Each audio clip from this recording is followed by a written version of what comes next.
नारायणपुर से जहां नक्सलियों के खिलाफ सुरक्षा बलों को बड़ी कामयाबी मिली। अबूझमाड़ के जंगल में नक्सलियों से मुठभेड़ हुई। सुरक्षा बलों ने 2 महिला नक्सलियों को ढेर कर दिया है। 7 राइफल, 315 बोर हथियार समेत सामान इनसे बरामद हुआ है। नारायणपुर के कोहो कामेटा थाना क्षेत्र में मुठभेड़ हुई।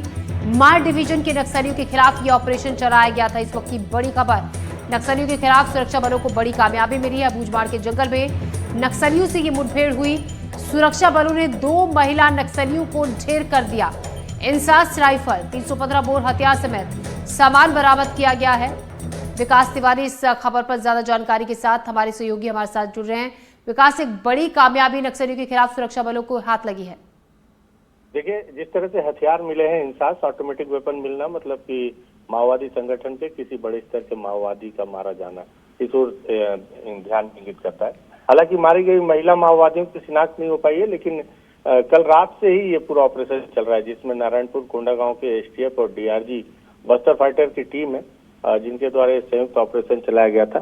पूरी जो पुख्ता जानकारी के आधार पर इस ऑपरेशन को लॉन्च किया गया है।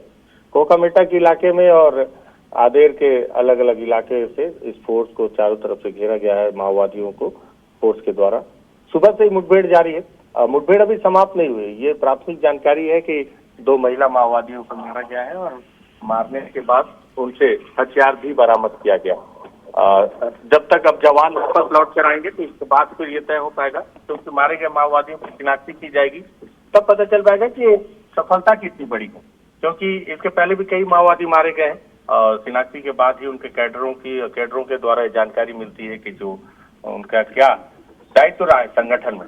लेकिन जिस तरह से बीते दिनों केंद्रीय गृह मंत्री अमित शाह भी रायपुर पहुंचे हुए थे, उन्होंने इस दौरान नारायणपुर में उन जवानों से मुलाकात की थी जिन जवानों ने बसवा राजू को मारने में अपनी अहम भूमिका निभाई थी। तो उसके बाद से देखा जा रहा है कि जवानों का मोरल हाई है लगातार, और लगातार सफलताएं मिलना इसका एक परिचय भी है कि जवान लगातार ऑपरेशन में चल रहे हैं। बारिश का समय, बीते दिनों एक और वीडियो वायरल हुआ था जवानों का कि बारिश में भी उनके द्वारा किस तरह से प्रैक्टिस की जा रही है और लगातार को तैयारी की जा रही है कि अगर बारिश में भी ऑपरेशन करना पड़े तो वो करने से पीछे नहीं हटेंगे, और उसका ही सफल परिणाम सामने नजर आता है। जी विकास, जिस तरीके से आप बता रहे हैं कि लगातार बारिश में भी पूरी तैयारी की जा रही है, और लेकिन अगर हम, क्योंकि ऐसे ऐसे इलाके यहाँ पर हैं, बारिश के मौसम में इस तरीके के ऑपरेशंस को अंजाम देना कितना चुनौतीपूर्ण सुरक्षा बलों के जवानों के हाथ में होता है?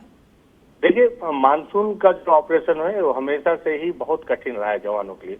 इसमें सबसे बड़ी वजह है कि मीलों पैदल चलना पड़ता है। 2-2, 3-3 दिन तक जवानों को जंगलों में पैदल चलना पड़ता है।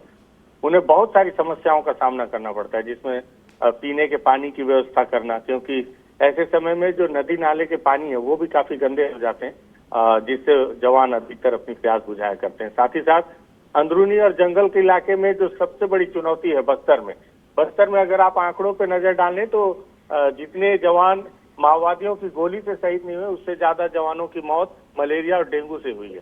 तो मलेरिया और डेंगू भी एक बड़ी समस्या है जवानों को जंगलों में बारिश के समय में।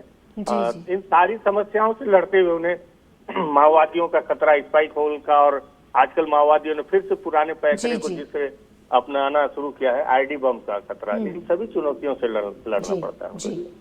विकास, शुक्रिया जानकारी के लिए आपका।